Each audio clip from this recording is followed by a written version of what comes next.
Assalamualaikum warahmatullahi wabarakatuh. Balik lagi bareng saya Ampriyadi.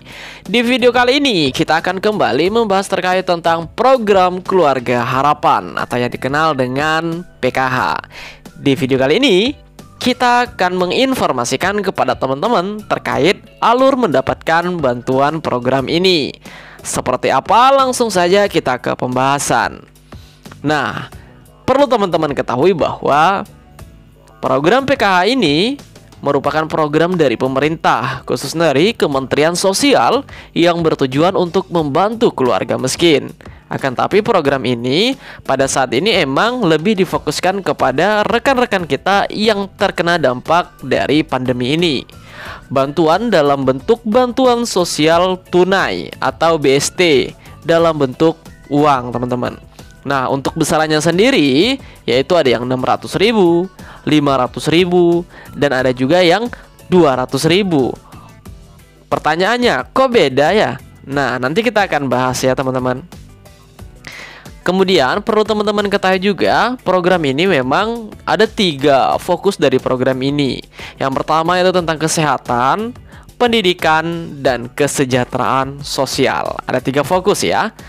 Jadi bukan hanya tentang bantuan sosial saja. Selanjutnya, nah, syaratnya seperti apa Bang untuk mendaftarkan program ini? Kemudian yang kedua, panduan pendaftarannya program PKH. Nah, di video kali ini kita akan bahas 2 pertanyaan ini secara lengkap, detail, dan tentunya tidak membingungkan teman-teman. Semoga paham saja ya. Kita buat seringkas mungkin agar dapat dipahami oleh banyak orang. Oke. Sebelum kita bahas, dukung deh teman-teman channel ini terus memberikan kontribusi yang positif kepada banyak orang. Caranya mudah, dengan cara di subscribe saja kalau masih ada tanda merah, kemudian nyalakan loncengnya agar teman-teman gak ketinggalan informasi terbaru dari catatan guru. Terima kasih atas 99,2 ribu subscriber. Sisa 1.000 kita bersama-sama merayakan 100.000 atas keberhasilan kita. Ini bukan keberhasilan kami saja, akan tapi keberhasilan kita semua yang telah bersama-sama membangun channel ini. Semoga berkah buat kita semua. Oke, teman-teman. Di sini saya akan menyampaikan syarat dari program ini. Yang pertama adalah teman-teman harus terdata di DTKS atau Data Terpadu Kementerian Sosial. Nah, untuk cara mengetahui apakah teman-teman terdata di DTKS itu caranya mudah. Kita sudah buatkan tutorialnya. Silahkan linknya ada di box deskripsi. Untuk rekomendasi saya atau saran saya, silahkan teman-teman saja install aplikasi Six Datanya. Jangan menggunakan yang web browser karena memang ada sedikit gangguan ya. Kalau teman-teman menggunakan aplikasi itu sepertinya lebih mudah. Kita sudah buktikan. Kemudian, nah, ini yang penting teman-teman. Banyak masyarakat yang belum mengetahui hal ini.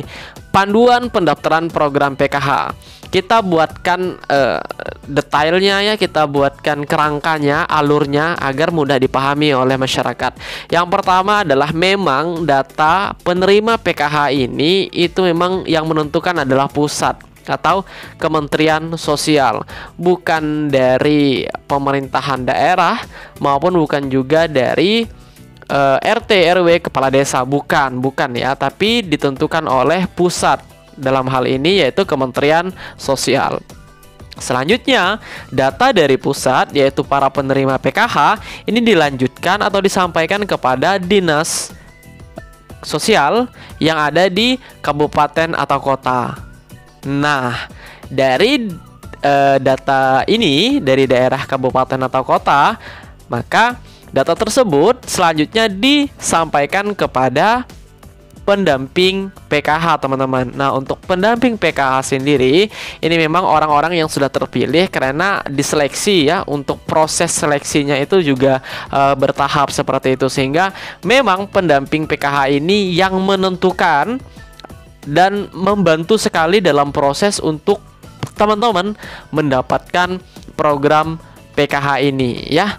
Jadi ini nih yang menjadi kuncinya dalam program PKH ini. Nah, ini berdasarkan wawancara kami. Kemudian dari pendamping PKH itu sendiri selanjutnya akan mendatangi nih rumah warga berdasarkan data-data yang didapatkan dari daerah, kabupaten atau kota. Nah, data peserta itu yang diberikan oleh dinas sosial ke pendamping PKH.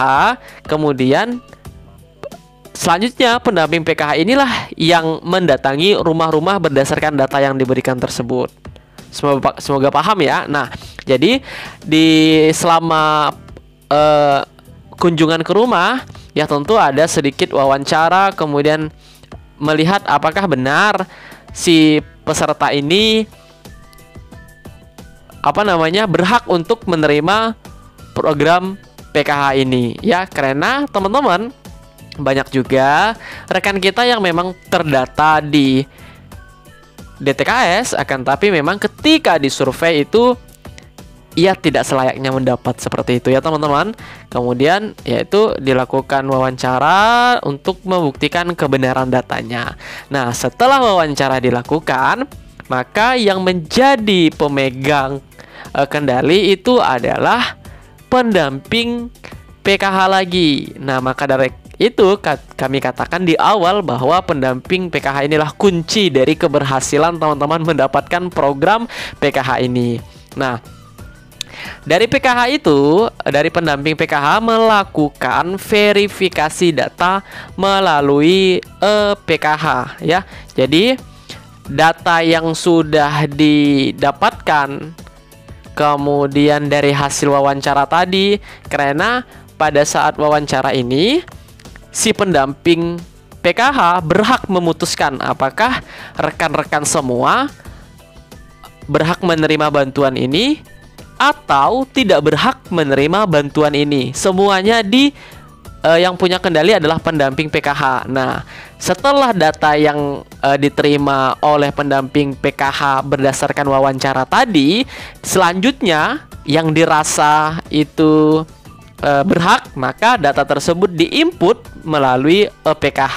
Nah, PKH ini yang memegang kendalinya sekali lagi adalah si pendamping PKH. Nah, dilaporkan nih data teman-teman yang berhak menerima program PKH ini. Nah, setelah beberapa minggu dan bulan berikutnya, selanjutnya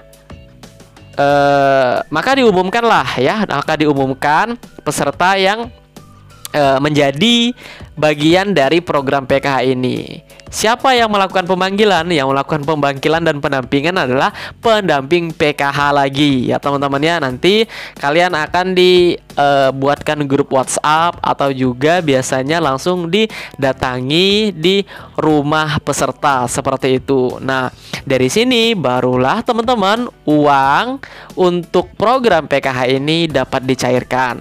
Dan ini juga didampingi oleh pendamping PKH lagi. Jadi intinya semua alurnya itu didampingi oleh pendamping PKH. Nah, untuk pencairannya sendiri itu bisa juga melalui beberapa tempat. Yang pertama adalah melalui pos juga bisa ya teman-teman ya. Kemudian melalui kelurahan ataupun melalui bank himbara atau bank himpunan bank milik negara seperti itu ya teman-teman ya. Jadi kalian sebenarnya nggak usah khawatir ketika kalian sudah mendapatkan pendamping PKH kalian siapa, maka untuk berikutnya itu mudah. Tinggal kalian jaga komunikasi yang baik dengan pendamping PKH. Nah, pertanyaannya itu adalah, Bang, bagaimana sampai saat ini si pendamping PKH ini nggak datang-datang nih di rumah, padahal ketika saya cek di data 6 itu ya, sistem DTKS itu saya terdata kan, tapi hingga saat ini untuk si pendamping PKH-nya itu nggak kunjung datang. Nah, ini seperti apa? Bagaimana solusinya dan lain sebagainya? Oke, teman-teman. Jadi untuk pertanyaan ini kita akan bahas tuntas di video berikutnya. Jadi sekali lagi teman-teman pantau terus channel ini karena kita akan selalu update setiap harinya 2-3 video untuk teman-teman sekalian. Oke, sekali lagi jika hal ini bermanfaat, teman-teman rasakan manfaatnya, silahkan di-share kepada teman-teman yang lain. Karena satu kebaikan akan menghasilkan kebaikan yang yang lain teman-teman. Semoga berkah buat kita semua. Demikianlah video singkat ini, semoga bermanfaat dan bisa menjawab pertanyaan dari teman-teman. Akan tetapi jika masih ada yang kurang paham, silahkan tuliskan saja di kolom komentar. Kita akan balas satu persatu. Oke teman-teman, semoga kalian yang mengecek data selanjutnya bisa menentukan langkah ke depannya ya. Dan kami doakan semoga teman-teman mendapatkan program ini. Amin ya robbal alamin. Terima kasih telah menonton video ini sampai selesai dan kami akhiri. Assalamualaikum warahmatullahi wabarakatuh. Sampai ketemu di video berikutnya.